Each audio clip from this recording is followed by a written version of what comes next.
وبارك وسلم على আল্লাহ তাআলা অনেক শুকর যে আল্লাহ আমাকে আপনাকে সবাইকে দ্বীনের উপরে বাকি রেখে আল্লাহর ইবাদতের যে তৌফিক দান করেছেন, এটা আল্লাহ তাআলার অশেষ শুকরিয়া, যেটা শেষ করা যাবে না। আলহামদুলিল্লাহ। মূলত বান্দা যখন চায় যে আল্লাহর ইবাদত করবে, মনকে বোঝায় যে না, আমি বান্দা, আমি কোনো খোদা নই, আমাকে বান্দা হিসাবে জীবনযাপন করতে হবে, আমাকে বন্দেগী হিসাবে, বন্দেগী আমার জন্য সবচেয়ে বড় গর্বের বিষয়। এই সিফতের মধ্যে আমি যত বড় হতে পারবো, এটাই আমার জন্য প্রযোজ্য। এটা বাদ দিয়ে যদি আমি কিছু করতে যাই, তাহলে এটা আমার জন্য ক্ষতিকর, এটা ধ্বংসাত্মক চিন্তাধারা হবে। এটাই বান্দা যদি বুঝতে পারে, বান্দার জন্য বড় কামিয়াবি। তো মূলত মানুষকে যে আল্লাহ সৃষ্টি করেছেন, জিনকেও যে সৃষ্টি করেছেন, জিনের সাথে তো আমাদের কোনো সম্পর্ক নেই। ওরা কি করতেছে আমরা জানতেছি না, আল্লাহ দেখবে কেমন করবে। কিন্তু আমাদেরকে আল্লাহ বলে দিয়েছেন, ওরাও, ওদেরকেও হিসাব নিকাশ হবে, ওদেরকেও আমি ইবাদতের জন্যই সৃষ্টি করেছি, উল্টা পাল্টা করলে শাস্তি দিব, আল্লাহ তাআলা বলে দিয়েছে। কিন্তু যেটা আমাদের মানুষের সাথে সম্পর্ক, এই জিনিসটা আমাদেরকে একটু বুঝতে হবে, আমরা কি করতে পারি, কি জন্য। আল্লাহ তাআলা আমাদেরকে আল্লাহর বন্দেগীর জন্যই সৃষ্টি করেছেন। বন্দেগী এটাই আমাদের জন্য প্রযোজ্য, এটাই আমাদের জন্য গর্বের বিষয়। যে উদ্দেশ্যে আমাকে সৃষ্টি করছেন, এই উদ্দেশ্য দিয়ে যদি আল্লাহ আমাকে ডাকে কিয়ামতের দিন, তাহলে আমি কামিয়াব। আল্লাহ যদি কোনোদিন গর্ব করে বলে আমার বান্দা, এতটুকুতে পৌঁছতে পারলে আমরা কামিয়াব হয়ে যাব, কারণ আল্লাহ আমার সৃষ্টির উদ্দেশ্য এটা।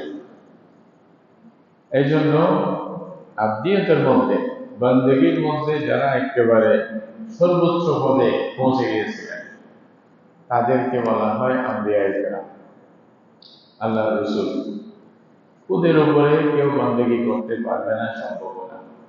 রাসূল করিম সাল্লাল্লাহু আলাইহি ওয়াসাল্লাম এটা বলে দিয়েছেন। উম্মতের মধ্যে কিছু লোকেরা, ওনারা রাসূলুল্লাহ সাল্লাল্লাহু আলাইহি ওয়াসাল্লামের স্ত্রীদের কাছে, উম্মাহাতুল মুমিনিনের কাছে আসিয়া জিজ্ঞাসা করছিলেন, আল্লাহ রাসূল ইবাদত কিভাবে করেন, ওনার আখলাক, ওনার সিরত, ওনার চরিত্র সম্পর্কে একটু বলেন। তখন উম্মাহাতুল মুমিনিন যা বললেন, যেভাবে ইবাদত করেন রাসূলুল্লাহ সাল্লাল্লাহু আলাইহি ওয়াসাল্লাম, এটা শুনে ওই সাহাবীদের প্রায় 3 জন ছিলেন, অথবা কিছু বেশিও থাকতে পারে, ওনারা মনে মনে ভাবলেন যে আল্লাহ রাসূলের তো আগের পরের সব আল্লাহ ক্ষমা করে দিচ্ছেন, ওনাকে তো কিছুর জন্য ধরবেন না, ওনার তো সব ঠিক আছে, তাহলে উনি একটু কম করলেও চলবে, আর আমরা তো আমাদের তো কম করলেই চলবে না, আমাদেরকে একটু বেশি করতে হবে। এটা ভাবে মনে করছেন যে রাসূলুল্লাহ যা করতেছেন এটাও তো বেশি না, তাহলে আমরা একটু বেশি করতে হবে, না হলে আমাদের তো উপায় থাকবে না। এটা ভেবে ওনারা করছে কি, একজনে বলছে যে আমি সারা রাত তাহাজ্জুদ করবো, মোটেও ঘুমাবো না, সারা রাত জীবন তাহাজ্জুদ করতে থাকবো। আরেকজনে বললেন যে আমি খালি বিয়ে টিয়া করবো না, ইবাদতের মধ্যে রোজা রাখতেই থাকবো সবসময়, রোজা ছাড়বো না, বাজারে টাজারে যাবো না, বিয়ে টিয়া বাদ দিয়ে আপনি থাকবো। আরেকজনে বললেন যে আমি সারা জীবন কোনোদিন না সারিয়া রোজাই রাখবো। এরকম ভাবে এক একজন এক একটা চিন্তা ভাবনা ব্যক্ত করলেন। ওনার কথাগুলি প্রসঙ্গত আজওয়াজে মুতাহহারাত শুনে রয়েছেন। হযরত আয়েশা রাদিয়াল্লাহু তাআলা আনহা রাসূল করিম সাল্লাল্লাহু আলাইহি ওয়াসাল্লাম ঘরে আসলেন। হযরত আয়েশা রাসূলুল্লাহ সাল্লাল্লাহু আলাইহি ওয়াসাল্লামকে বললেন, ইয়া রাসূলুল্লাহ, আপনার 3 জন সাহাবীদের মধ্যে 3 জন আসছিলেন, ওনারা এইভাবে শুনে আপনার সম্পর্কে জিজ্ঞাসা করছেন, তারপর ওনারা এরকম একটা ইচ্ছা নিজেদের জন্য ব্যক্ত করছেন যে ওরা এরকম করবে। এটা শুনে রাসূলুল্লাহ সাল্লাল্লাহু আলাইহি ওয়াসাল্লাম মনে মনে খুব নারাজ হয়ে গেলেন। এবং মসজিদে এসে সবাইকে ডাকে, সাহাবাই ওদেরকেও ডাকছে। রাসূলুল্লাহ সাল্লাল্লাহু আলাইহি ওয়াসাল্লামের একটা নিয়ম ছিল, তো আল্লাহ তাআলা নিজেই তো বলছেন ইন্নাকা লাআলা খুলুকিন আযীম, সর্বোত্তম আখলাক এটা আল্লাহ রসুলের কাছে আছে। তো রাসূলুল্লাহ সাল্লাল্লাহু আলাইহি ওয়াসাল্লাম ডাকিয়ে এটা বলেন নাই তুমি তুমি এরকম বলেন নাই, কারণ এটা বললে তো একটা সবাই সামনে অপরাধীকে চিহ্নিত করা, তাকে দোষারোপ করা হয়ে যাবে। রাসূলুল্লাহ আমভাবে কথা বললেন, বলছে কিছু মানুষ শুনলাম এরকম বলতেছে তোমাদের কি হয়ে গেল, এরকম কাউকে মানে নির্দিষ্ট করে বলেন নাই, নির্দিষ্ট করে না বলে এমনিই বলে দিলেন। বলছে আমি শুনলাম তোমরা নাকি এরকম এরকম বলছো, কি হলো তোমাদের? তারপরে রাসূলুল্লাহ সাল্লাল্লাহু আলাইহি ওয়াসাল্লাম প্রথমে ভূমিকা দিয়ে কথা বললেন, বলছে যে আল্লাহর কসম করে বলতেছি আমি তোমাদের মধ্যে সবচেয়ে বেশি আল্লাহকে ভয় করি, সবচেয়ে বেশি মুত্তাকি, সবচেয়ে বেশি তোমাদের মধ্যে আল্লাহর ইবাদত আমি করি, আমার চেয়ে বেশি কেউ করতে পারবে না। এটা রাসূলুল্লাহ সাল্লাল্লাহু আলাইহি ওয়াসাল্লাম গর্ব করে অহংকার করে বলেন নাই, এটা বাস্তবতা ছিল, যেটা আল্লাহ রসুলকে আল্লাহ বলছেন যে আপনি খবর দেন, এই জন্য রাসূলুল্লাহ সাল্লাল্লাহু আলাইহি ওয়াসাল্লাম বলে দিয়েছেন, এটা বলতে হয়েছে ওই প্রসঙ্গত। মোটমাট এটা বুঝাইলেন যে তোমরা যতই করো নবীর উপরে যাওয়া তোমাদের পক্ষে সম্ভব না, নবীর চেয়ে বড় বুজুর্গ হয়ে যাবে, নবীর চেয়ে বেশি ইবাদত গুজার হয়ে যাবে, কারণ তাহলে তো তোমরা বাড়ে গেলে। আল্লাহ তো আইডিয়াল দিতে কাকে? নবীকে, ওনাকেই এই মডেল দেখে এই আইডিয়ালকে সামনে রেখে তারপরে চলবা, এটাই তোমাদের কাজ। লাকাদ কানা লাকুম ফি রাসূলিল্লাহি উসওয়াতুন হাসানাহ, উসওয়া বলতে তো রাসূলুল্লাহ সাল্লাল্লাহু আলাইহি ওয়াসাল্লাম বলতে যে আমার চেয়ে বড় বুজুর্গ হওয়ার চিন্তা যদি করো তাহলে তো তোমরা খাইবে, তোমরা তো ধ্বংস, তোমরা পারবা না, সম্ভব না। বলছে আমি বিয়েও করি, বাজারেও যাই, রাত্রে ঘুমাই, আবার নামাজও পড়ি, আবার রোজাও রাখি, আবার রোজা সারিও, মাঝে মধ্যে সারিও দিই, আবার রোজা রাখি। ওতিলকা সুন্নতি, রাসূলুল্লাহ বলছে এটা আমার নিয়ম, এটা আমার পদ্ধতি, আমার তরিকা, এটা শেখানোর জন্যই আমি আসছি এই দুনিয়াতে। তারপরে রাসূলুল্লাহ সাল্লাল্লাহু আলাইহি ওয়াসাল্লাম বললেন ফামান রাগিবা আন সুন্নতি ফালাইসা মিন্নি, আমার তরিকার বাহিরে যদি যাও তাহলে আমার উম্মতেই না, এগুলা তোমারগুলো ইবাদতের মধ্যে শামিলই হবে না। তাহলে মন মতে করলে তো ইবাদত হবেই না। আমি আমার মন চাইতেছে, আমার কাছে ভালো লাগতেছে, এই জন্যই করলাম, সুন্নতের তোয়াক্কা না করে নিজেকে বুঝ দিলাম আরে আমি কি খারাপ করতেছি, ভালো হচ্ছে, সমস্যা কি? হ্যাঁ, হুজুরেরা কত কথা বলবে, আমারটা আমাকে করতে হবে। আবার অনেক সময় বুঝে আসলো আরে বাপ দাদা করে আসছে, আমি কেমনে ছাড়বো, এগুলা মনকে বুঝ দিয়া করতেই আছি। রাসূলুল্লাহ সুন্নতের মধ্যে আছে কিনা, সুন্নত ব্যাপারে যারা পারদর্শী তাদের পরামর্শ নিচ্ছি না, তাহলে বোঝা যাবে এটা ইবাদতের মধ্যে আসবে না। এই জন্য আল্লাহ তাআলার সবচেয়ে বেশি ইবাদতের মধ্যে সবচেয়ে বেশি উপরে যারা, সর্বোচ্চ স্থান যারা নিয়েছেন তারা হলেন নবী রাসূল। তাদের থেকে বেশি ইবাদত কেউ করতে পৃথিবীতে পারবে না, অসম্ভব, পারবে না, এটা কথা শেষ ওখানে। তাহলে ইবাদতের যত তরিকা নবী রাসূল থেকে নিতে হবে, তরিকা ওইটাই। যে ইবাদত আল্লাহ তাআলা ইবাদতের জন্য আমাদেরকে আপনাদেরকে সৃষ্টি করছেন, এটাই হলো সবচেয়ে বেশি আমাদের জন্য গুরুত্বপূর্ণ বিষয় আমাদের জীবনের জন্য। হাত্তা নবীদের জন্য, নবীদের জন্য মধ্যে দুইটা দিক আছে, একটা হলো উনি রসুল, আল্লাহ থেকে নিয়ে বান্দাকে দিবে, এটাকে রিসালাত বলা হচ্ছে। রিসালাত বা নবুয়তের দায়িত্ব, এটা সম্পর্ক বান্দাদের সাথে। আবার রসুলদের মধ্যে যেটা আবদিয়ত বা উবুদিয়তের সম্পর্ক, এটা সরাসরি আল্লাহর সাথে। ওইটা এটার থেকে ওটা গুরুত্ব আরো বেশি, যদিও বা আল্লাহ তাআলা ওদেরকে দায়িত্ব দিয়েছেন, যা এটাও আবদিয়তের মধ্যে আসে, যে না আপনি মানুষকে বলে দিবেন, এটা দায়িত্ব, এটাও একটা আবদিয়তের একটা অংশ, কিন্তু আসলে ওইটা। এই জন্যই দেখা যায় রাসূল করিম সাল্লাল্লাহু আলাইহি ওয়াসাল্লামকে আল্লাহ তাআলা যেখানে বিশেষ বিশেষ স্থানে যখন আল্লাহ শব্দ বলছেন, উনাকে স্মরণ করছেন, আব্দুল শব্দ বলছেন। প্রত্যেক জায়গায় কি বলছে? আমার বান্দা, আমার বান্দা, বিআবদিহি, আল্লাহ নিজের বান্দা শব্দ এরকম বলতেছে। সুবহানাল্লাযী আসরা বিআবদিহি, এখানে বিরাসূলিহি বলতে পারতেন, তো আল্লাহ বলেন নাই। এটা আসলে প্রিয় বেশি, আল্লাহ বান্দার সরাসরি সম্পর্ক এটা। এবং আমরা যে কলমা পড়ি, কলমার মধ্যে কি বলি আমরা? লা ইলাহা ইল্লাল্লাহ আশহাদু আন্না মুহাম্মাদান আবদুহু ওয়া রাসূলুহু। প্রথমে আবদুহু বলি, তারপরে রাসূলুহু বলতেছি, যে আল্লাহ নিজের বান্দা এবং রাসূল। এই কথাটা আমরা সবাই সাক্ষী দিচ্ছি না, তো মুসলমান তো হবে না। কলমার মধ্যে যেখানে যেটা ইমানের মেইন একটা মাইল ফলক বা নিদর্শন, বা যেটা না হলে মুসলমান হবে না, ওটার মধ্যেও আল্লাহ তাআলা রাসূলুল্লাহ সাল্লাল্লাহু আলাইহি ওয়াসাল্লামের জন্য এই শব্দটাই ব্যবহার করছে, পছন্দ করছে। রাসূলুল্লাহ সাল্লাল্লাহু আলাইহি ওয়াসাল্লামকে একবার মানে হযরত জিবরাইল আলাইহিস সালামের মাধ্যমে প্রশ্ন করা হয়েছিল, আপনি কি পছন্দ করেন, কি চান? ইখতিয়ার দেয় না অনেক সময়, অপশন দিয়ে দেন, যেটা মন চায় নেন। আপনি কি বাদশাহ হয়ে সম্রাট রসুল হতে চান, নাকি বান্দা রসুল হতে চান? মানে দুইটা আছে। একটা আপনি রসুল হইবেন, আর আপনি সম্রাট হবেন, সারা দেশের দুনিয়ার বাদশাহ হয়ে যাবেন, এটা চান? নাকি আল্লাহর বান্দা হিসাবে থাকবেন, যেরকম আমাদের বান্দা আছে, আর রসুল থাকবেন, কোনটা চান? রাসূলুল্লাহ সাল্লাল্লাহু আলাইহি ওয়াসাল্লাম স্পষ্ট কথা বলেন, আবদান ওয়া রাসূলান। বলছে আমি এটাই চাই, আল্লাহর বান্দা থাকবো এবং আল্লাহর রসুল থাকবো। এই যে রসুল তো আল্লাহ বানিয়েছে, এটা তো অস্বীকার করার কিছু নেই। মানে আমি সম্রাট, রাজা, বড়, এটা হতে চাই না। রাসূলুল্লাহ সাল্লাল্লাহু আলাইহি ওয়াসাল্লাম বলছেন এটা কোনো কোনো ক্ষেত্রে, যে আমার ভাই সুলাইমান আলাইহিস সালাম, আল্লাহর সাথে ওয়াদা ছিল না, উনি বলছিলেন যে মানে আল্লাহ আমাকে এমন একটা রাজত্ব দাও যেটা অন্য কাউকে দিবে না। হুম, মুলকান লা ইয়ানবাগি লিআহাদিন মিন বা'দি ইন্নাকা আনতাল ওয়াহ্হাব। তো এটা আল্লাহ তাআলা নবীদের মধ্যে শুধু সুলাইমান আলাইহিস সালামকে দিয়েছিলেন, যে রসুলও আমার সম্রাট, সারা দুনিয়ার বাদশাহ। রসুল করিম সাল্লাল্লাহু আলাইহি ওয়াসাল্লামকে এটাই বলছেন। এক ছেলে আসিয়া রাসূলুল্লাহ সাল্লাল্লাহু আলাইহি ওয়াসাল্লামের সামনে কথা বলতে গিয়া কাঁপতেছিলেন, সিরাত রসুলের মধ্যে আছে।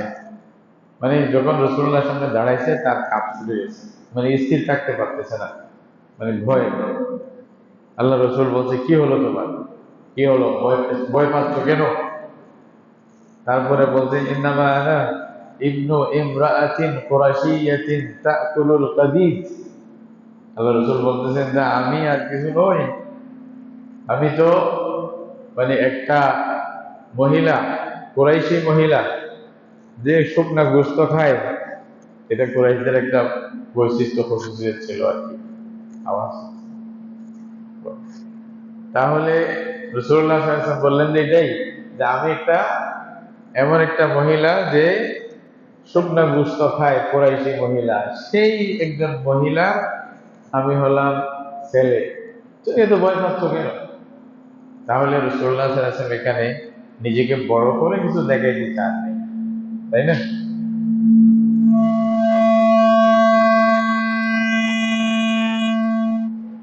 বন্ধ করে দেবো, এটা বন্ধ করে আসবে। যাই হোক, আওয়াজ জি এমনি শুনেন। হ্যাঁ। তো রাসূলুল্লাহ সাল্লাল্লাহু আলাইহি ওয়াসাল্লাম এখানেও সেম কথা বললেন। মানে আল্লাহ রসুল এটা বলে দিলেন যে আমি কোনো রাজা বাদশাহ এমন না যে আমার সামনে তোমাকে মানে কাঁপতে হবে, তোমাকে দাঁড়ায় থাকতে হবে, কিন্তু কিছু না, আমি একজন আল্লাহর বান্দা, আর কিছু না। সাহাবায়ে কেরাম যখন রাসূলুল্লাহ সাল্লাল্লাহু আলাইহি ওয়াসাল্লামের সম্মানের জন্য বিভিন্ন রকমের শব্দ টব্দ বলতেন, তখন রাসূলুল্লাহ সাল্লাল্লাহু আলাইহি ওয়াসাল্লাম স্পষ্টভাবে আল্লাহ মানে রসুল সাহাবীদেরকে বলে দিয়েছেন যে লা তাতরুনি কামা আতরাতিন নাসারা ঈসা ইবনে মারইয়াম। বলছে যে তোমরা খ্রিস্টানরা যেভাবে ঈসাকে অতিরঞ্জন করে আল্লাহর ছেলে বলে দিছে, ইহুদিরা উজাইরকে আল্লাহর ছেলে বলে দিছে, তোমরা আমাকে সেইভাবে অতিরঞ্জন আমার ব্যাপারে করবা না, খবরদার। মানে আমাকে তোমরা এমন ভাবে কোনো আমার গুণ বলবা না, যে আমার গুণের উপরে গিয়া আল্লাহ পর্যন্ত পৌঁছাই দিবা, এরকম যেন না হয়, এটা খেয়াল করবা। এটা কে? রাসূলুল্লাহ সাল্লাল্লাহু আলাইহি ওয়াসাল্লাম বললেন। বলছে আনজিলুনি আলা মা আনজালাল্লাহু ফি, আল্লাহ আমাকে যে জায়গায় রাখছে সেই জায়গায় রাখো। আব্দুল্লাহি ওয়া রাসূল, আল্লাহর বান্দা এবং আল্লাহর রসুল, এর চেয়ে বেশি উপরে এটা আল্লাহ রসুল মানা করছে। রাসূলুল্লাহ সাল্লাল্লাহু আলাইহি ওয়াসাল্লামের ব্যাপারে যেখানে অতিরঞ্জন করা মানা, সেখানে আমরা যার তার ব্যাপারে ওদেরকে যে আল্লাহর বান্দা মনে না করে আর কিছু মনে করি, তাহলে এটা তো, আর নিজেকে প্রথমে যদি মনে করি তাহলে তো শেষ, অন্যকে মনে করলে তাও শেষ। তাহলে বান্দাদেরকে বান্দার জায়গায় রাখা, এটা হলো ইসলাম। কাউকে আল্লাহ পর্যন্ত পৌঁছাই দেওয়া, এটা যেই হোক, এটা হলো জুলুমের অন্যায়। রাসূলুল্লাহ সাল্লাল্লাহু আলাইহি ওয়াসাল্লাম সবচেয়ে বড় আল্লাহর বান্দাদের মধ্যে, যতগুলি বান্দা আল্লাহ সৃষ্টি করছেন, আদম আলাইহিস সালাম থেকে নিয়ে একেবারে শেষ ব্যক্তি পর্যন্ত, কিয়ামতের আগে যে যার জন্ম হবে সর্বশেষ ওই ব্যক্তি, সবাই, এদের সবগুলোর মধ্যে সর্বশ্রেষ্ঠ বান্দা হলেন কে? মুহাম্মদুর রাসূলুল্লাহ সাল্লাল্লাহু আলাইহি ওয়াসাল্লাম। আল্লাহ তাআলা এটা স্বীকৃতি দিয়েছেন, কোরআনের মধ্যেও বলছেন। তাহলে ওনার মধ্যে বন্দেগী, আবদিয়তের ওয়াসফ, এই যে গুণটা সেভাবেই পাওয়া গেছে। মানে টপ লেভেল, এক নম্বরের বান্দাকে মুহাম্মদ রাসূলুল্লাহ সাল্লাল্লাহু আলাইহি ওয়াসাল্লাম। উনার পরে আম্বিয়া কেরামের মর্তবা, এরপরে সাহাবায়ে কেরামের মর্তবা, এরপরে তাবিঈন, তবে তাবিঈন ইত্যাদি অন্যান্য উম্মতের যা আছে এগুলো আসবে। এরপরে আস্তে আস্তে আস্তে যে বান্দাদের মধ্যে মর্তবা আসবে। আল্লাহ তাআলা কোরআনের মধ্যে বলছেন, যে সমস্ত বান্দাদেরকে আল্লাহ নিয়ামত দান করেছেন, যাদের রাস্তা মতে চলার জন্য আল্লাহর কাছে দোয়া করতে বলতেছেন আল্লাহ তাআলা, এদের চারটা ভাগ করছে, মিনান নবিয়্যিন ওয়া সিদ্দীকিন ওয়া শুহাদা ওয়া সালিহিন। সালিহিনের পরে আর কোনো মর্তবাই নেই। এইটা চারটা বড় বড় মর্তবা আল্লাহর বান্দাদের, বান্দা বান্দি যারা আছে তাদের। তাহলে বান্দাদের জন্য সবচেয়ে বড় গর্বের বিষয়, সবচেয়ে বড় কল্যাণের বিষয়, সবচেয়ে বড় খুশির বিষয় যে নিজে বান্দা হইতে পারা, বান্দা হিসেবে পরিচিতি লাভ করা। মুনিবের কাছে মুনিব যদি স্বীকার করে সে আমার বান্দা, মুতি ফরমাবরদার, এর চেয়ে বড় পাওয়ার আমাদের আর কিছু নেই। তাদেরকে আল্লাহ বান্দা হিসেবে স্বীকার করেন এবং আল্লাহর বান্দারাই জন্য বান্দেগীর কথা বলছেন। আল্লাহর এক বান্দা উর্দুর মধ্যে বলছেন, অথবা ফার্সি উর্দুর মধ্যে বলে আর কি, জিন্দেগি আমদ বারায়ে বন্দেগী। বলতে এই যে জীবন আমরা পাইছি, এটা কিসের জন্য? ইবাদতের জন্য। এই জিন্দেগির সাথে সম্পৃক্ত যা জিনিস আছে সবকিছুর মূল উদ্দেশ্য হচ্ছে আমি যেন ইবাদত করতে পারি। আমাকে খানা খাইতে হচ্ছে কেন প্রশ্ন যদি করি, তো বলছে আমি বাঁচে থাকার জন্য। বেঁচে থাকার জন্য তো বাঁচে থাকাটাও তো ইবাদতের জন্য। তাহলে আমি খানা খাচ্ছি যেন ইবাদতের মধ্যে সহযোগিতা হয়।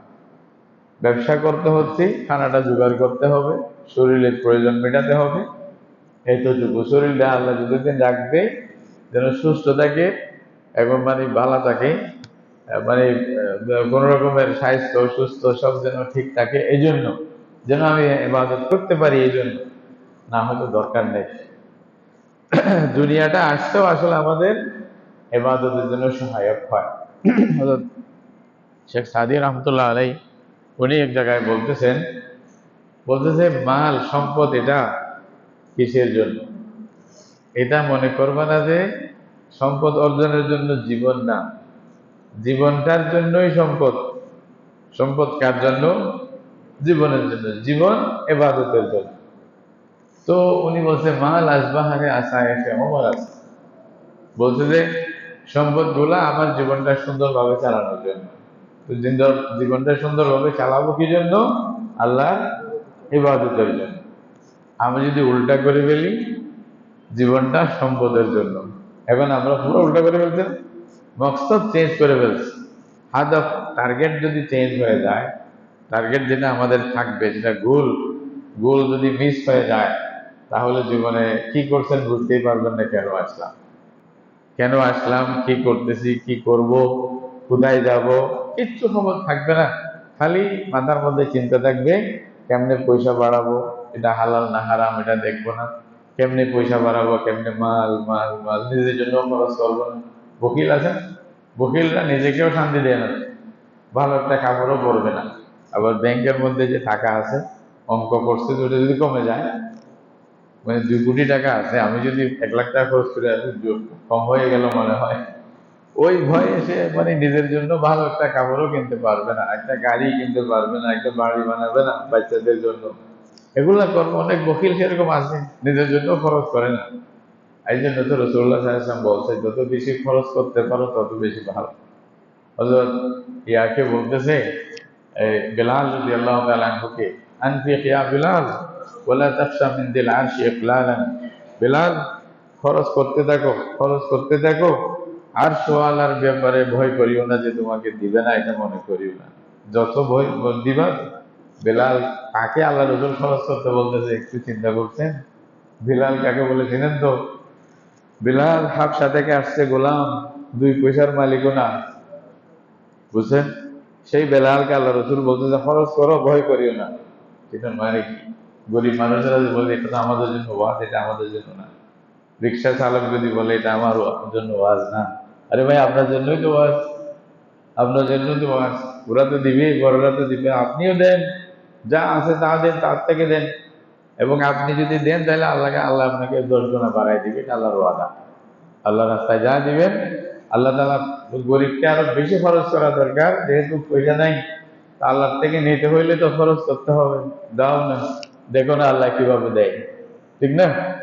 আপনার যদি থাকে, যদি বলে যে আমার আছে, আমার আছে, তো আল্লাহ বলে ও আছে দরকার কি, এদিক সেদিক ধরে ধরে ঘুরবেন। যখন যখন কিছু নেই, আল্লাহ বলে না, ওকে দিতে হবে। আসল মালিক কে? তো আল্লাহর জানা নাই কার আছে কি নেই। তা আল্লাহ থেকে যদি নিতে চান তাহলে সেভাবে করতে হবে। তো হযরত বেলালকে বলতেছে রাসূলুল্লাহ, বলতে খরচ করো বেলাল, আনফিক ইয়া বেলাল ওয়ালা তাখশা মিন দিল আরশি ইকলালান। খবরদার। সাহাবীদের মধ্যে এমন এমন আল্লাহ রাসূলের সাহাবীরা ছিলেন যে ডেইলি একটু সাদাকা করবে, এটা অভ্যাস করে পরিণত করছে। বলছে কোনোদিন কিছু না থাকলে একটা পেঁয়াজ হইলো আল্লাহ রাস্তায় দান করে দিত। পেঁয়াজ, পেঁয়াজ বুঝেন তো? তাহলে পেঁয়াজ কার ঘরে থাকে না? 5 টাকা কার পকেটে থাকে না? 5 টাকা দিলাম, অন্তত এর থেকে কম দিব না, কথার কথা।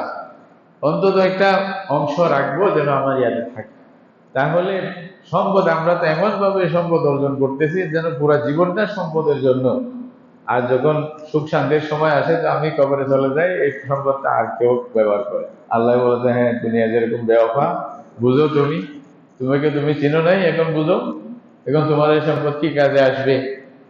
সুতরাং সম্পদ যদি নিজের কাজে আসে, নিজের জীবনের উন্নতি সাধনের জন্য ব্যবহার হয়, তাহলে এটা কামিয়াব। জীবনটা কিন্তু সম্পদের জন্য নয়, এটা মনে করবেন। হ্যাঁ, বলছে জিন্দগি আসবাহারে আসাইশ, মানে মাল আসবাহারে আসাইশ উমর না, ওমর আসবাহারে গিরদে করদানে মাল। জীবনটা সম্পদ বেশি বেশি কামানোর জন্য না, সম্পদ হচ্ছে জীবনের জন্য। একটু চেঞ্জ করেন, গোল আবার টার্গেট বেস পেলে কোথায় ছুটবেন খবর থাকবে না। কারণ কোন একটা যখন, যারা বল খেলা, মানে খেলা খায়, তো খেলার মধ্যে তোর সব সময় টার্গেট থাকে কি, আমি গোল দেবো, যেমনি হোক গোল দিব, যেমনি ঘুরাঘুরি করতে একটা নিয়ম থাকে। আর যদি ওটা না থাকে তাহলে কোথায় মারবে, মাঠ কোথায়, সে কোথায়, খবর থাকবে না। কি বলে, খবর থাকবে? কারণ টার্গেট নেই যে। টার্গেট ছাড়া মানুষ জীবনে কিচ্ছু করতে পারে না, এটা মনে রাখবেন। এই জন্য তো আল্লাহ তাআলা টার্গেট দিয়ে দিচ্ছে। তোমাদের জীবনের টার্গেট হলো আল্লাহর ইবাদত। এরপরে পরিণতি হবে জান্নাত, ইনশাআল্লাহ। পরিণতি হবে কি? জান্নাত। ওটা থেকে আল্লাহ বলতে, এরপরে আমার সাথে হবে যা হওয়ার হবে, তুমি আগে এতটুকু কর। কিন্তু আমরা এখন সব ভুলে গিয়ে টার্গেট বানিয়ে ফেলছি সম্পত্তি, এটা নয়। তাহলে ইবাদত এটা আসল টার্গেট, আমার জীবনের সব কিছুর মধ্যে টার্গেট এটাই। এটার জন্যই যা করার করবো, যে মানে যা করার। এই জন্য দেখা যায় রসুল করিম সাল্লাল্লাহু আলাইহি ওয়াসাল্লাম সব সময় এই চিন্তাটা করতেন, নিজেকে ছোট রাখতেন, বন্দেগী যেন আসে বেশি হয় এটা ফিকির করতেন। ব্যক্তিগত বন্দেগী তো আসেই, কিরকম?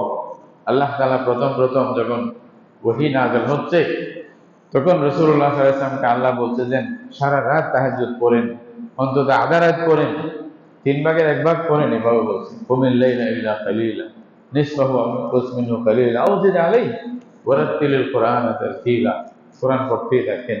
রাসূলুল্লাহ সাল্লাল্লাহু আলাইহি ওয়াসাল্লাম এই মানে হুকুমগুলো কিভাবে পালন করছেন, হাদিসের মধ্যে আছে এক এক রাকাতে আল্লাহ রাসূল 6 পারা পর্যন্ত পড়ছে। সূরা বাকারা, সূরা আলে ইমরান, সূরা নিসা, সূরা মাইদা পুরা পড়ে তারপরে রুকুতে গেছে। আর পড়তেছে কিরকম? যার উপরে কোরআন নাজিল হয়েছে উনি যদি পড়ে, তার বলতে হচ্ছে কিরকম সুন্দর। রাসূলুল্লাহ সবকিছু সুন্দর, আওয়াজও সুন্দর, হরফও সুন্দর, গলাও সুন্দর, এবং যখন এই রহমতের আয়াত আসতো আল্লাহর কাছে রহমত তলব করতেন, যখন আযাবের আয়াত আসতো আল্লাহর কাছে আযাব থেকে পানা চাইতেন। সেভাবেই করে রাতের নামাজ পড়তেছেন, বলতেছেন যতক্ষণ দাঁড়াইছেন, ততক্ষণ রুকু করছেন, ততক্ষণ সিজদা করছেন। আল্লাহু আকবার! তার নামাজ কেমন ছিল? হযরত আয়েশা রাদিয়াল্লাহু তাআলা আনহা এর জন্য বলতেছেন আল্লাহর রাসূল কিভাবে নামাজ পড়তেন, বলছে যে তুসাল্লি আরবা রাকাআতিন লা তাসআল আন হুসনিহিন্না। বলছে কি সুন্দর করে পড়ে, বলছে আমাকে জিজ্ঞাসা করিও না, এটা বর্ণনা দেওয়ার কোনো ভাষা নেই। এত সুন্দর করে রাসূলুল্লাহ সাল্লাল্লাহু আলাইহি ওয়াসাল্লাম নামাজ পড়তেন, হযরত আয়েশার বর্ণনায়। তাহলে রাসূলুল্লাহ নামাজ, নামাজের মধ্যে এত বেশি মনোযোগ আমরা তো কল্পনাও করতে পারবো না কোন কেউ। এই জন্য এবাদতের মধ্যে যে কোনো কিছুর মধ্যে রসুলের আগে যাওয়া সম্ভব না। রসুলের চেয়ে বড় এবাদত গুজার হওয়া সম্ভব। এই জন্য এবাদতের মধ্যে যেহেতু আল্লাহ তাআলা বান্দাকে টার্গেট এটাই দিয়েছে, সেই টার্গেটে সবচেয়ে 100% যারা কামিয়াব, প্রথম নম্বরে রসুল্লাহ, আল্লাহ রসুল, তারপরে অন্যান্য নবী করিম, আম্বিয়া কেরাম, আল্লাহ রসুলেরা, এরপরে সাহাবায়ে কেরাম, অন্যান্য সিদ্দিকীন, শুহাদা, তারপরে সালিহিন আসবে। যে যত বেশি এই টার্গেটের দিকে আগাইতে পারে, এবাদতের দিকে আগাইতে পারে, এটাই হলে আপনার আসল মকসদ, যেটা জান্নাতে পৌঁছতে পারবে। এই জন্য তো বলতেন ওয়াসারিউ ইলা মাগফিরাতিন মির রাব্বিকুম ওয়া জান্নাতিন আরদুহা আস-সামাওয়াতু ওয়াল আরদু উইদ্দাত লিল মুত্তাকিন। আল্লাহ তাআলা এই জন্য নিজের বান্দা এরকম করে গর্ব করে যখন বান্দারা বন্দেগীর মধ্যে আগে যায়। হ্যাঁ, আল্লাহর বান্দারা অনেক সময় হযরত ইমাম আবু হানিফা রাহমাতুল্লাহ আলাইহি বা অনেকে বা রাসূলুল্লাহ সাল্লাল্লাহু আলাইহি ওয়াসাল্লামের দিকে নিসবত করা হয় মাঝে মধ্যে, মা আবাদনাকা হাত্তা ইবাদাতি, আল্লাহ তোমার ইবাদতের মতো ইবাদত আমরা তো করতে পারি নাই, আমাদের পক্ষে সম্ভব হয়নি। আসলে বান্দা তো এটাই বলবে শেষ পর্যন্ত, এটা তো বান্দা হিসেবে এটাই বান্দার পরিচয়। সবকিছু করার পরেও আমি কিছু করি নাই, আল্লাহ তুমি আমাকে ক্ষমা করে দাও, সরি বলা, এটাই তো বান্দার পরিচয়। এই জন্য তো বলছে ইযা জাআ নাসরুল্লাহি ওয়াল ফাত ওয়া রাআইতান নাসা ইয়াদখুলুনা ফি দীনিল্লাহি আফওয়াজা। কাজ শেষ, আপনার দায়িত্ব শেষ। ফাসাব্বিহ বিহামদি রাব্বিকা ওয়াস্তাগফির। আল্লাহর কাছে সরি বলো, আল্লাহর কাছে ইস্তিগফার করো, আল্লাহর প্রশংসা করো। ইন্নাহু কানা তাওয়াবা। কিছু ভুল হলে আল্লাহ এগুলো দেখবে, দায়িত্ব আদায় করছো, এটাই হলো কাজ। এটাই বড়। কোন একটা কোম্পানি যদি আপনাকে দায়িত্ব দেয়, সবকিছু বলার পরে যখন বলবো যে সরি স্যার, আমি যা পারলাম করলাম, ভুল হলে মাফ করবেন, এটা তো আখলাক।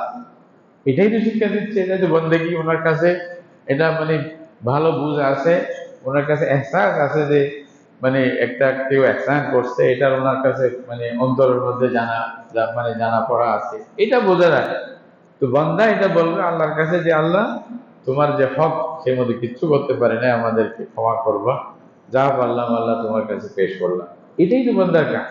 রাসূলুল্লাহ সাল্লাল্লাহু আলাইহি ওয়াসাল্লাম এটাই বলতেন, সব সময় চাইতেন বন্দেগী যেন নিজের থেকে প্রকাশ হয়, বন্দেগীর যেন পাওয়া যায়, আব্দিয়ত যেন পাওয়া যায়।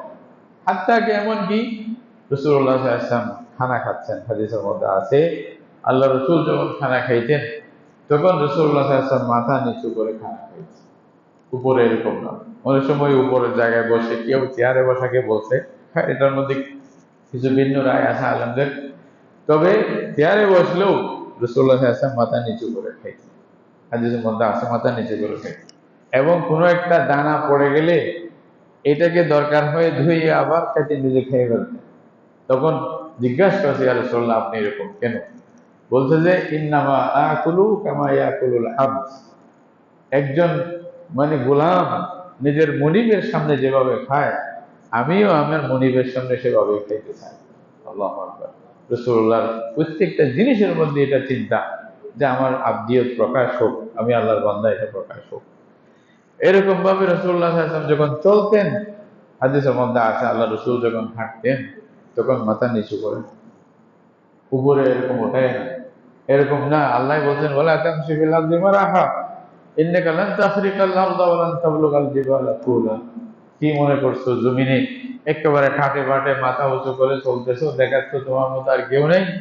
বল তুমি কি জমিন ফেটে ফেলতে পারবা? আল্লাহ বলতেছেন ইন্নাকা লান তাখরিকাল আরদ, এটা তোমার পক্ষে সম্ভব না। ওয়া লান তাবলুগাল জিবালা তুলা, আর তুমি পাহাড়ের উপরে উঁচাতে ঘোড়ায় উঠে পরে থাকবা আর কেউ নাই, এটাও মনে করিও। জমিনে চলো কিরকম ইয়ামশুনা ফিল আরদি, হাউনা, আল্লাহ তাআলা বান্দাদের পরিচয় দিয়েছে আল্লাহ তাআলা। আল্লাহ কোরআনে বলছে আমার বান্দা, শব্দ কি বলছে? আমার বান্দা। ওয়া ইবাদি, ইবাদুর রহমান, রহমানের বান্দা। আল্লাহ বলছে কুল ইয়া ইবাদিয়াল্লাযীনা আসরাফু আলা আনফুসিহিম, আমার বান্দা তোমরা যদি ভুল হয়ে থাকে, তোমার মধ্যে অহংকার না থাকে, তোমাদের মধ্যে নম্রতা থাকে, আল্লাহর কাছে যদি তুমি যে মুহতাজ এটার এহসাস, এটার চিন্তা ভাবনা তোমার মধ্যে থাকে, তাহলে তুমি যতই ভুল করো নৈরাশ হবে না, খবরদার। লা তাকনাতু মির রাহমাতিল্লাহ। তোমার মাহবুদ অনেক দয়ালু, মাহবুদের দয়া থেকে, মাহবুদের কৃপা থেকে তুমি নৈরাশ হবে না, এটাও একটা বিয়াদবি, খবরদার।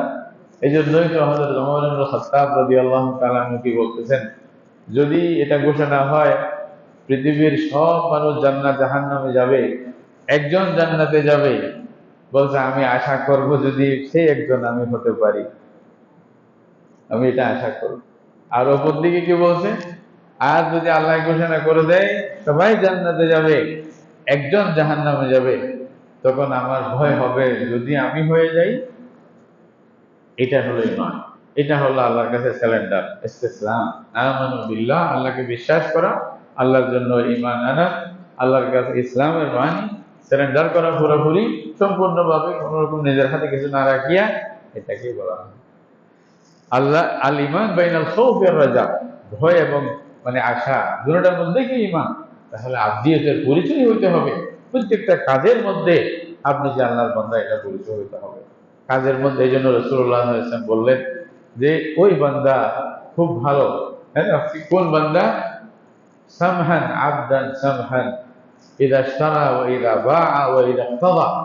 রাসূলুল্লাহ সাল্লাল্লাহু আলাইহি ওয়াসাল্লাম বলছেন ওই বান্দাকে আল্লাহ দয়া করুক, ওই বান্দার জন্য সুসংবাদ যে খুব সহজ, খুব সহজ, চালামি করে না।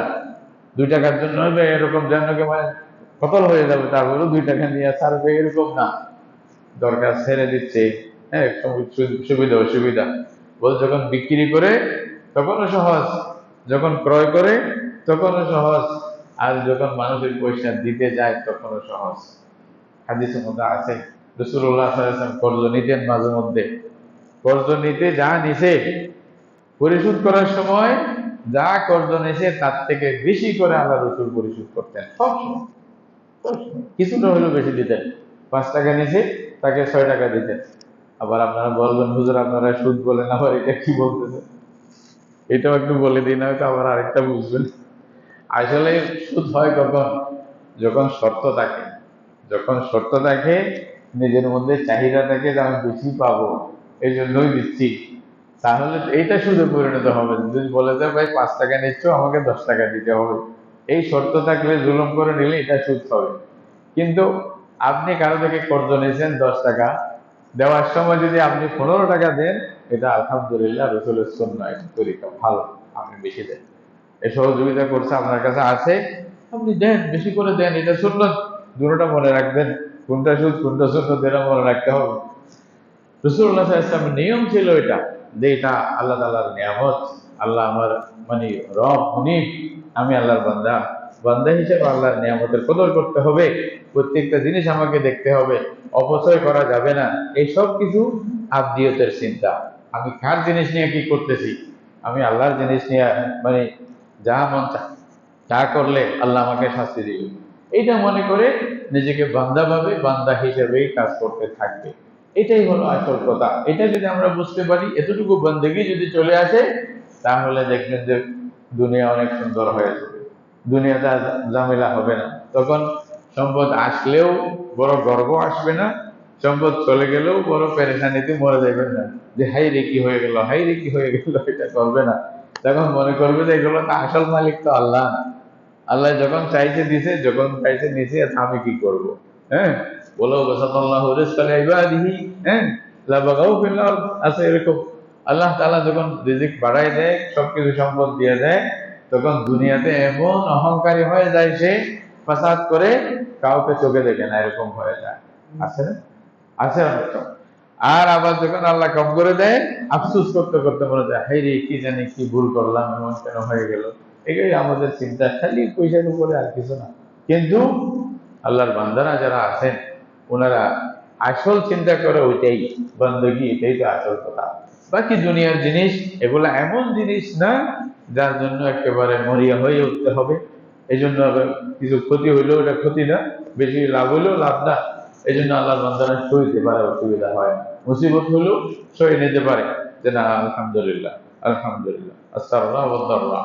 এই জন্য রাসূলুল্লাহ সাল্লাল্লাহু আলাইহি ওয়াসাল্লাম বলছেন আজরান লিআমরিল মুমিন, বলছে মুমিন যারা ইমানদার বান্দা তাদের প্রত্যেকটা দিনের আশ্চর্য। ইন আসাবাতহু সাররাউ শাকার ওয়া ইন আসাবাতহু দাররাউ সাবার ওয়া লাইসা যালিকা লিল মুমিন। বলছে যে কোন একটা সুখ শান্তির খবর পাইলে তখন শুকরিয়া করে, তাও সওয়াব। আবার কোন একটা মুসিবত আসলে ধৈর্য ধরে, তাও সওয়াব। বলছে এটা মুসলমান ছাড়া আর কারোর জন্য এগুলো হয় না। রাসূলুল্লাহ সাল্লাল্লাহু আলাইহি ওয়াসাল্লাম হাদিসের মধ্যে মুমিনের মর্তবা মর্যাদা বলতে গিয়ে কতটুকু বলছেন, বলছে যে একটা কাঁটাও যদি তার পায়ে মানে বিঁধে যায়, কাঁটা ঢুকে যায়, এটার জন্য যে একটু কষ্ট হয়, আল্লাহ তাআলা ওখানেও তাকে সওয়াব দেবে। আল্লাহু আকবার, আল্লাহু আকবার। কি বাদ দেন ইমানের মূল্য, শুধু ইমানের মূল্য, লা ইলাহা ইল্লাল্লাহ মুহাম্মাদুর রাসূলুল্লাহ যদি বিশ্বাস করে বলেন, আল্লাহ তাআলা কত মূল্য দান করতেছেন। সুবহানাল্লাহ, এই তৌফিকটাও আল্লাহ দিয়েছে, আবার আল্লাহ মূল্যও দিচ্ছে। কাঁটা কাঁটা ঢুকছে, এটা তো এমনি ঢুকতে পারে না। কিন্তু এই জন্য আপনি আল্লাহর কাছে আবার কি পাইতেছেন, ওইটাও জন্য একটা বিল নিতেছেন, না আমি কাঁটা ঢুকছে আমাদের সব পেয়ে যেতে। সুবহানাল্লাহ। টেনশন আসছে, টেনশন আসছে বেশি, আল্লাহর হাওয়ালা করে, আল্লাহ তাআলা আযাব দিবে। হ্যাঁ, লা ইউসিবুল মুসলিমা মিন হাম্মিন ওয়ালা গাম্মিন ওয়ালা ওয়াসাবিন ওয়ালা নাসাবিন। এবার বুখারী শরীফের শব্দ, এগুলো হাদিসের। কোনো টেনশন আসলে, কোনো পেরেশানি আসলে, কেউ মারা গেলে, মনে কষ্ট আসছে, দুঃখ পাইছেন, সব কিছুর মধ্যে আল্লাহ তাআলা আপনাকে সওয়াব দিবে, বান্দা যদি মুমিন হতে পারে। তাহলে বান্দা যদি নিজের থেকে বান্দাগি দেখাইতে পারে, মাবুদ সেভাবেই বান্দাকে পুরোপুরি দিয়ে দিবে, পুরোপুরি দিয়ে দিবে, আরো বেশি দিবে। কিভাবে? ইন কুল্লু মান ফিস সামাওয়াতি ওয়াল আরদি ইল্লা আতির রহমানি আবদা। আল্লাহ তাআলা বলে দিয়েছেন যে পৃথিবীতে যা আছে সব কিছু আল্লাহর বান্দা। আল্লাহ একমাত্র মখলুক, আল্লাহ একমাত্র খালেকে, আল্লাহ রাব্বুল আলামিন একমাত্র খালেক, সৃষ্টিকর্তা। মাবুদ একজনেই, এখানে আর কোনো মাবুদ নেই। ইবাদত খালি কার? ওনার। বাকি সবাই ইবাদত কার করবে? আল্লাহ। ওহু আল্লাহু ফিস সামাই ইলাহুন ওয়া ফিল আরদি ইলাহুন। আসমানেও ওনাকে ইবাদত করা হয়, জমিনেও ওনাকে ইবাদত করা হবে, ইবাদত ওনারই চলবে, আর কিছু না। তাহলে আমরা যা কিছু করব, যেহেতু ইবাদতের জন্যই আমাদেরকে সৃষ্টি করছেন, যা কিছু করব সব কিছু যদি ইবাদতে পরিণত হয় তাহলে ভালো না? কি বলেন? যদিও বা এখানে কিছু জিনিস আছে, ইসলাম তো পরিপূর্ণ একটা দিন। এটা আল্লাহ এবং বান্দার সম্পর্ক যেটা, এটাকে সুবিন্যস্ত তানজিম করার জন্য, এটাকে সিস্টেমে আনার জন্য ইবাদাতের নামে কতগুলি জিনিস দেওয়া হয়েছে। এটা হলো আল্লাহ এবং বান্দার সম্পর্ক স্থির হবে, এটার একটা নিজাম আসবে। ইবাদাত, ইবাদাতের মধ্যে ইমানের পরে প্রথম নামাজ আসবে, রোজা আসবে, যাকাত আসবে, হজ আসবে, জিহাদ আসবে। এরপরে আখলাক যতগুলি আছে, এরপরে দুনিয়ার প্রত্যেকটা জিনিস আপনি যদি রসুলের তরিকা মতে করেন, দুনিয়াও মানে এই যে আদত, যেটা অভ্যাস যেটা ছিল, ওইটাও এবাদতে পরিণত হবে।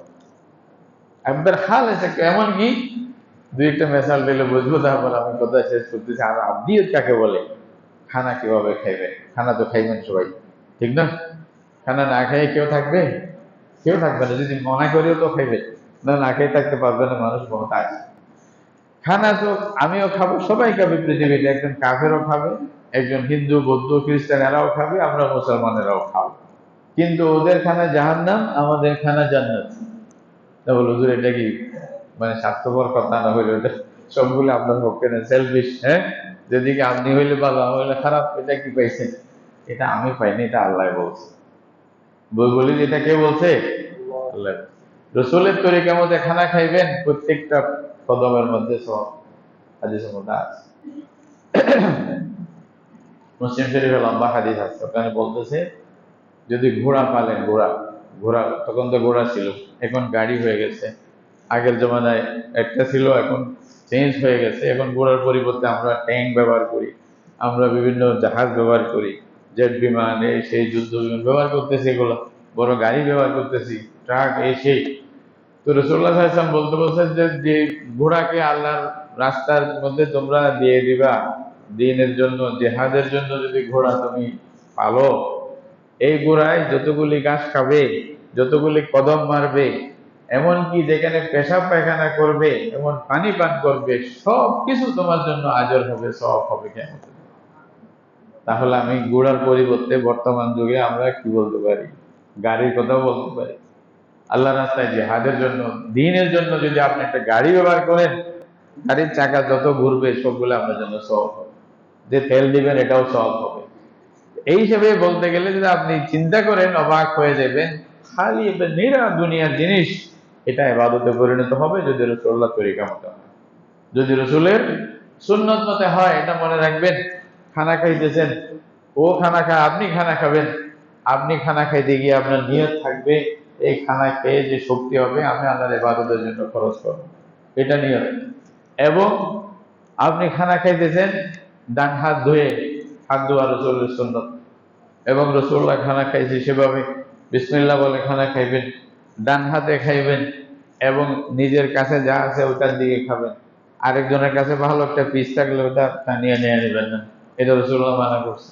সব একসাথে করছো, ওর দিকে একটা ভালো একটা দেখছেন, তাড়াতাড়ি ওটা নিয়ে আপনি নিজে খাইয়ে ফেললেন, বুঝি আদবের খেলাম, এটা সুন্নতের বিরুদ্ধে। আর এখন তো খাই আলাদা আলাদা খাইতেছেন, একসাথে যদি খান তখন আর কি। বারহাল রসুল্লাহ তরিকা বলছে এটা, বলছে যে আস্তে ধীরে খাইবেন, এবং খাওয়ার পরে প্লেট ছাটিয়া খাইবেন, মানে মানে আঙ্গুল দিয়ে ভালোভাবে চুষিয়া, আঙ্গুল চুষিয়া খাইবেন, প্লেটকে পরিষ্কার করবেন। হাদিসের মধ্যে আছে যে ব্যক্তি প্লেটকে পরিষ্কার করে, ওই প্লেট তার জন্য আল্লাহর কাছে ইস্তেগফার করে। আল্লাহ রসুল বলতেছে এটা হাদিসের মধ্যে। আর এমনি চাষিয়া খাইলে, পুরোপুরি আঙ্গুল চুষিয়া খাইলে এটা হজমের জন্য উপকারী, এটা ডাক্তাররাও বলতেছে। হাদিস তো মানবেন না, ডাক্তারের কথা তো মানবেন নাকি? এটা তো আমরা তাড়াতাড়ি মানি, বুঝে আসে যে তাড়াতাড়ি। এটা আল্লাহ রসুল শিক্ষা দিয়েছে। এরপরে খাওয়া শেষ হয়েছে, শুরুতেও দোয়া করলেন, খাওয়ার পরেও দোয়া করলেন, আলহামদুলিল্লাহ আতামানি ওয়া সাকানি ওয়া জাআলানি মিনাল মুসলিমিন। আমরা এটা জানি। এটা ছাড়া আরেকটা দোয়া আছে হাদিসের মধ্যে, রাসূলুল্লাহ সাল্লাল্লাহু আলাইহি ওয়াসাল্লাম বলতেছেন যে ব্যক্তি খানা শেষ করে দোয়া করবে, আলহামদুলিল্লাহিল্লাযী আত'আমানি হাযা ওয়া রাযাকানিহি মিন গায়রি হাওলিন মিন্নি ওয়ালা কুওয়া। বেশি লম্বা না, মনে চাইলে মুখস্থ করতে পারবেন। বলছে তার আগের পরের গুনাহ আল্লাহ মাফ করে দিবে। সুবহানাল্লাহ। খানা খাইছে, এটা ইবাদতে পরিণত হয়েছে, এমন ইবাদত আল্লাহ তাআলা গুনাহ মাফ করে দিচ্ছে। এখানে আপনি যুদ্ধ করছেন, বলেন দেখি, খানা না খাইছেন ভাই? এই হাদিসগুলো দেখলে খানা খাইলে নিজের পেট ভরলো, আরাম লাগলো, শান্তি পাইলাম, কিন্তু সব রেখে দিচ্ছে। বান্দা যদি বন্দেগী করতে জানে, প্রত্যেক কাজের মধ্যে মাহবুব থেকে, মুনিব থেকে পুরস্কার পাওয়া, এটা হলো আসল কথা। এটাই আসল মকসদ। তাহলে আমরা যদি করতে জানি, আমাদের পুরো দুনিয়াটাও কি হয়ে যাবে? দিন হয়ে যাবে, এটা ইবাদতে পরিণত হবে। আমার পুরো জীবনটা ইবাদত হয়ে যাবে, যেটার জন্য আল্লাহ আমাকে সৃষ্টি করছে। এটা বুঝতে আসতে হবে, আসল বন্দেগী কি, এটা বুঝতে হবে। আল্লাহ তাআলা আমাদেরকে বুঝার তৌফিক দান করুক। যদি বান্দা হয়ে থাকেন, বান্দার বুঝ চলে আসে, তাহলে কোনোদিন অহংকার আসবে না, কোনোদিন আরেকজন জুলুম করার চিন্তা আসবে না। তখন চিন্তা করবেন, হে রে, আমি কি করতেছি, আমার মাবুদ আমাকে মারি, কি করব, এরকম। এই জন্য নিজেকে নত রাখবেন, নিজেকে মানে সবসময় মানে সামাজিক রাখবেন, মানুষের সাথে মানে যেরকম ভালো ব্যবহার করেন। আরেকজনের পারলে আরেকজনের মানে কি প্রাধান্য দেওয়া, নিজের থেকে আরেকজনকে প্রাধান্য দেওয়া, এগুলা করবেন কখন? যখন নিজেকে নিজে বান্দা ভাববেন, তখন না। আর যদি বান্দা থেকে উপরে মনে করেন, তাহলে কাউকে কেয়ার করবেন না, আমাকে কে ধরবে না, নাউজুবিল্লাহ। তখন আসলে আপনাকে না, সবাইকে আপনার বাপদাদা যুদ্ধ গোষ্ঠীকে ধরার মতো মালিক আছে না? ওনার দ্বারা থেকে কেউ করতে পারবে? পারবে না, এটা মনে রাখতে হবে। আল্লাহ তাআলা আমাদেরকে যে উদ্দেশ্যে আল্লাহ বানিয়েছেন, সহি এই ইবাদতের উদ্দেশ্য পূরণ করার জন্য তৌফিক দান করুন। ওয়া আখিরু দাওয়ানা আলহামদুলিল্লাহি রাব্বিল আলামিন।